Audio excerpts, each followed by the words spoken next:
Hello बच्चों, कैसे हैं आप सब। आशा करती हूँ आप सब बहुत अच्छे होंगे। मैं ज्योति स्टडी विद जे के चैनल पर आपका बहुत बहुत स्वागत करती हूँ। आज हम लोग करने वाले हैं कक्षा 5 हिंदी से चैप्टर 3 ईदगाह। आज हम लोग करेंगे इसकी क्विज को। इससे पहले हम इसकी एक्सप्लेनेशन का वीडियो डाल चुके हैं, तो चलिए अब इसको स्टार्ट कर लेते हैं।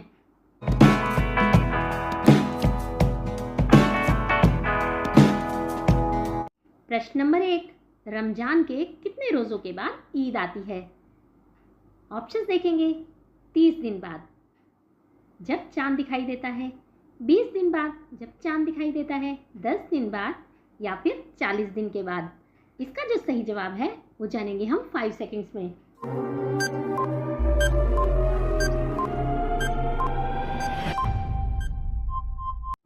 इसका जो सही जवाब है वो है 30 दिन बाद। रमजान के 30 रोज़ों के बाद ईद का त्यौहार मनाया जाता है। ऐसा माना जाता है कि उस दिन पैगंबर हज़रत मोहम्मद ने बद्र युद्ध में विजय प्राप्त की थी। अब देख लेते हैं नेक्स्ट क्वेश्चन को। प्रश्न नंबर 2, रोजे खत्म होने के बाद गांव वाले कहाँ जाने की तैयारी कर रहे थे। ऑप्शन आर ईदगाह, मस्जिद, हज या फिर इनमें से कोई नहीं।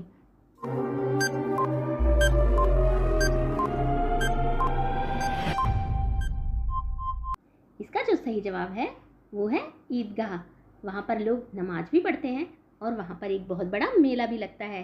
तो रोज़ों के ख़त्म होने के बाद हमीद के गांव वाले ईदगाह जाने की तैयारी कर रहे थे। अब देख लेते हैं नेक्स्ट क्वेश्चन को। प्रश्न नंबर 3, महमूद के पास ईदगाह जाने के लिए कितने पैसे हैं। ईदगाह वाले दिन हर कोई घर से पैसे लेकर जा रहा था।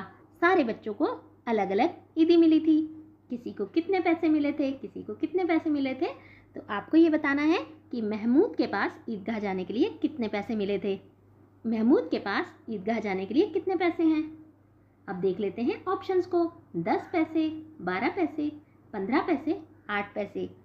बच्चों, पहले के समय में ना पैसे चला करते थे। आजकल जो रुपीज़ चलते हैं ना, पहले के समय पैसे चला करते थे। तो महमूद के पास कितने पैसे थे आपको बताना है।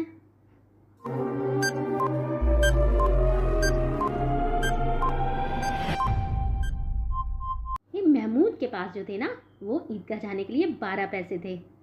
और मोहसिन के पास थे 15 पैसे। ये भी आपको याद रखना है। मोहसिन के पास 15 पैसे थे। अब देख लेते हैं नेक्स्ट क्वेश्चन को। लोग ईदगाह किस समय जा रहे हैं। ऑप्शंस देखेंगे। सुबह के समय, दोपहर के समय, शाम के समय, रात को।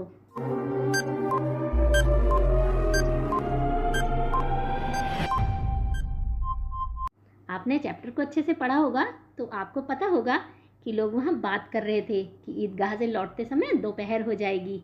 तो वो लोग किस समय गए थे। वो लोग गए थे सुबह के समय। अब देख लेते हैं नेक्स्ट क्वेश्चन को। प्रश्न नंबर 5, ईदगाह जाने के लिए सबसे ज़्यादा कौन खुश है। अब देख लेते हैं ऑप्शंस को। महमूद, दादी, मोहसिन, हामिद। जो दादी है ना, वो हामिद की दादी हैं। उनका नाम है अमीना।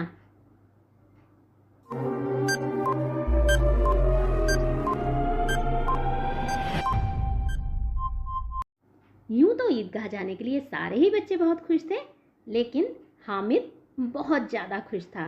तो इसमें जो सही ऑप्शन है वो है हामिद। अब देख लेते हैं नेक्स्ट क्वेश्चन को। प्रश्न नंबर 6, ये रिक्त स्थान के रूप में है।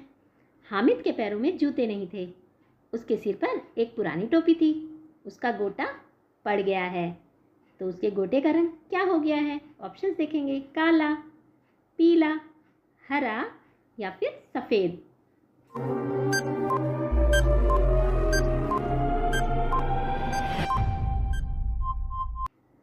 इसका जो सही जवाब है वो है काला। Option number 1 is right. अब देख लेते हैं नेक्स्ट क्वेश्चन को। प्रश्न नंबर 7, हामिद के पैरों में तो जैसे पर लग रहे हैं। पैरों में पर लग जाने का क्या अर्थ है। अब देख लेते हैं ऑप्शंस को। पैरों में पंख लग जाना, अत्यधिक प्रसन्न होना, या इनमें से कोई नहीं, या फिर ये दोनों ही सही हैं।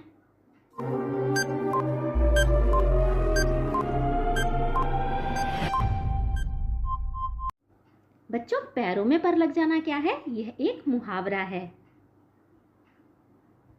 इसका जो अर्थ होता है वो है अत्यधिक प्रसन्न होना। हामिद बहुत ज़्यादा खुश था ईदगाह जाने के लिए। अब देख लेते हैं नेक्स्ट क्वेश्चन को। प्रश्न नंबर 8, ईदगाह कहानी के लेखक कौन है? इस कहानी को किसने लिखा है? ऑप्शंस आर मुंशी प्रेमचंद, विष्णु शर्मा, रविन्द्रनाथ ठाकुर या फिर महादेवी वर्मा।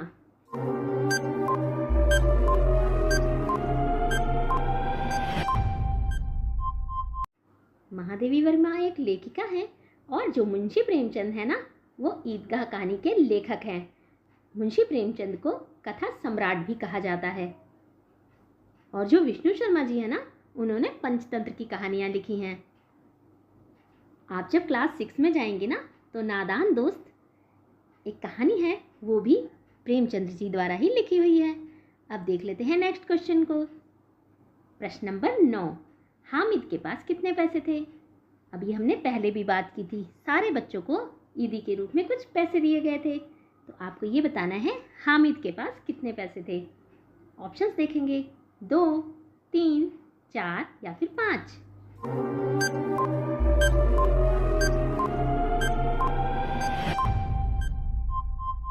इसका जो सही जवाब है वो है 3। हामिद के पास 3 पैसे थे। अब देख लेते हैं अगले प्रश्न को। प्रश्न नंबर 10, हामिद कहाँ पढ़ने जाता था? स्कूल में, कॉलेज में, मदरसे में या इनमें से कोई नहीं?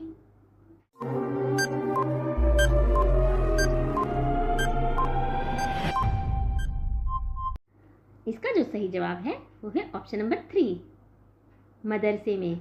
जब हामिद ने कॉलेज के सामने बड़े बड़े लड़कों को देखा था ना, तो वो ये भी कह रहा था कि हमारे मदरसे में भी 2-3 छोरे हैं जो कुछ नहीं करते, बिल्कुल बेकार हैं। उसने बेकार शब्द के लिए कौन सा शब्द यूज़ किया था आपको पता है ना? उसने बोला था 3 कौड़ी के। अब देख लेते हैं नेक्स्ट क्वेश्चन को। घोड़ों और ऊँटों के झूले पर कौन नहीं बैठा था? महमूद और मोहसिन, नूर और सम्मी, हामिद या फिर ये सभी? इसका जो सही जवाब है वो है हामिद। महमूद, मोहसिन, नूरे और सम्मी ये सभी, महमूद, मोहसिन, नूरे और सम्मी ये सभी ऊँटों के घोड़े पर बैठे थे, लेकिन हामिद चुपचाप सबको देख रहा था क्योंकि उसके पास केवल 3 ही पैसे थे। अब देख लेते हैं नेक्स्ट क्वेश्चन को। महमूद ने कौन सा खिलौना लिया? सारे बच्चों ने वहाँ खिलौने लिए थे और सारे खिलौने कितने कितने पैसे के थे? सारे खिलौने 2-2 पैसों के थे। तो आपको ये बताना है कि महमूद ने मेले से कौन सा खिलौना लिया था। ऑप्शंस देखेंगे भिश्ती, वकील, सिपाही या ये सभी।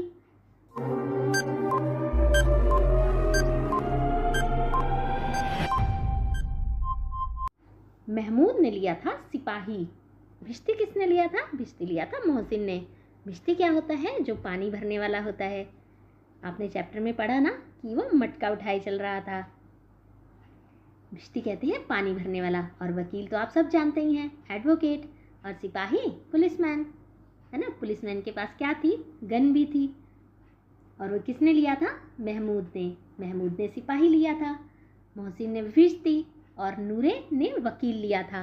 इसके अलावा सम्मी जो थी उसने खंजरी ली थी। अब देख लेते हैं नेक्स्ट क्वेश्चन को। प्रश्न नंबर 13, हामिद लोहे की दुकान से कौन सी चीज़ खरीदता है? हामिद ने कोई भी खिलौना नहीं खरीदा था। उसने वहाँ पर क्या खरीदा था? तवा, चिमटा, कढ़ाई या फिर ये सभी?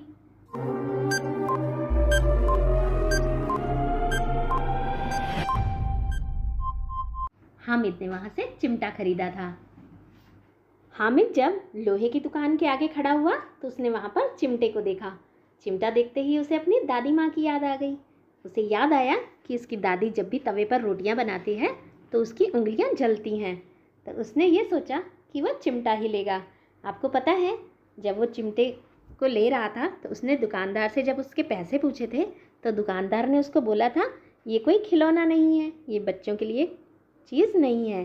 तो उसने कहा फिर भी मुझे इसके पैसे बताओ। दुकानदार ने उससे 6 पैसे मांगे थे।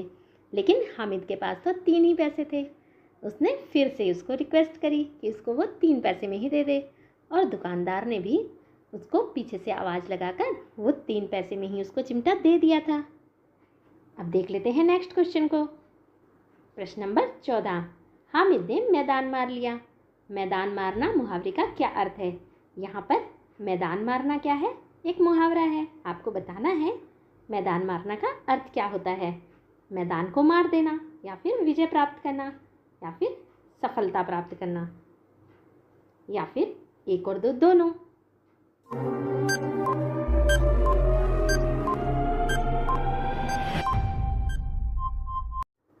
इसका जो सही जवाब है वो है 1 और 2 दोनों। मैदान मारना का अर्थ होता है विजय होना या फिर सफलता प्राप्त करना। अब देख लेते हैं नेक्स्ट क्वेश्चन को। प्रश्न नंबर 15, ईदगाह से सब लोग वापस कितने बजे आए? ऑप्शंस देखेंगे। 9 बजे, 2 बजे, 11 बजे, या फिर 1 बजे।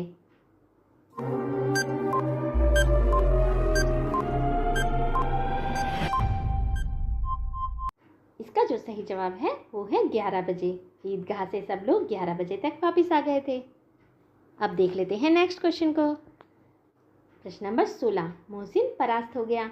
इस वाक्य में रेखांकित शब्द से क्या आशय है? परास्त शब्द का क्या अर्थ है? ऑप्शंस देख लेते हैं। हार जाना, जीत जाना, खेलने जाना, या फिर इनमें से कोई नहीं।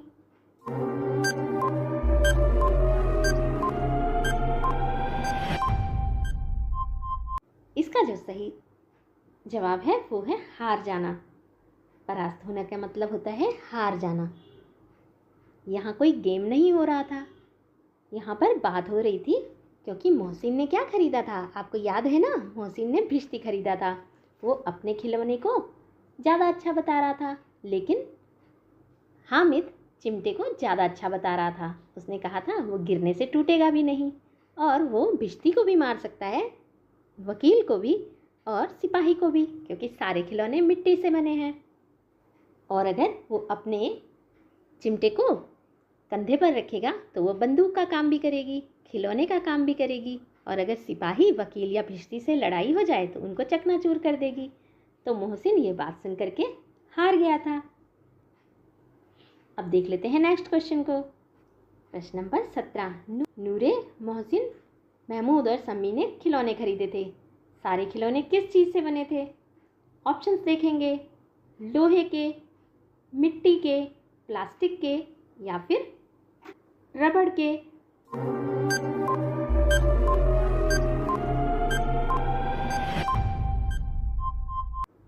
इसका जो सही जवाब है वो है मिट्टी के।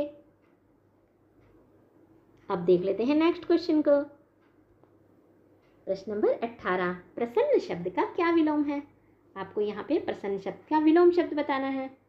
ऑप्शंस देखेंगे। सुखी, खुश, अप्रसन्न, या फिर ये सभी।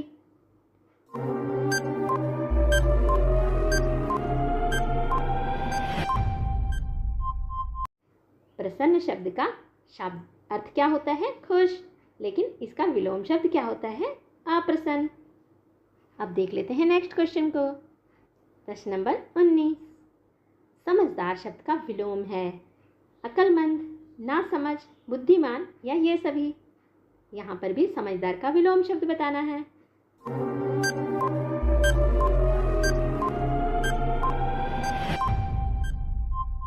समझदार का विलोम शब्द होता है नासमझ, और अगर हमको समझदार का अर्थ बताना होता तो अक्लमंद और बुद्धिमान ये दोनों ही समझदार के अर्थ होते, लेकिन यहाँ पर विलोम शब्द पूछा गया है, तो समझदार का विलोम शब्द क्या होता है? नासमझ।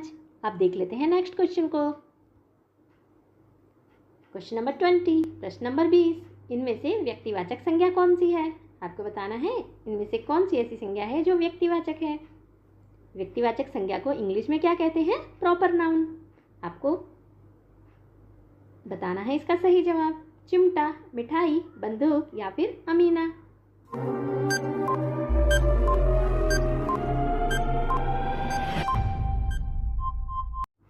अमीना कौन थी? हामिद की दादी। हामिद की दादी का नाम क्या था? अमीना।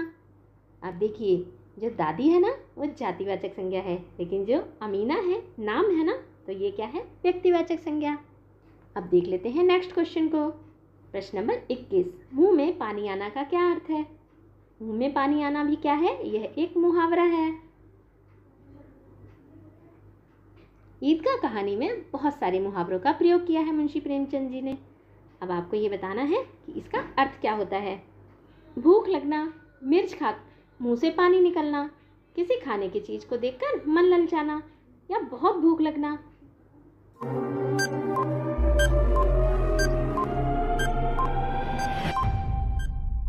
इसका जो सही जवाब है वो है किसी खाने की चीज को देखकर मन ललचाना। देख लेते हैं नेक्स्ट क्वेश्चन को। प्रश्न नंबर 22, हामिद अपनी दादी के लिए चिमटा लाया, जिसे देखकर अमीना बहुत गुस्सा हो गई, लेकिन बाद में अमीना का गुस्सा स्नेह में बदल गया। ऐसा क्यों हुआ? क्योंकि हामिद उनके लिए सेवइयां भी लाया था, या फिर चिमटा खरीदने में हामिद का प्यार झलक रहा था। हामिद के त्याग और विवेक से अमीना का दिल गदगद हो गया।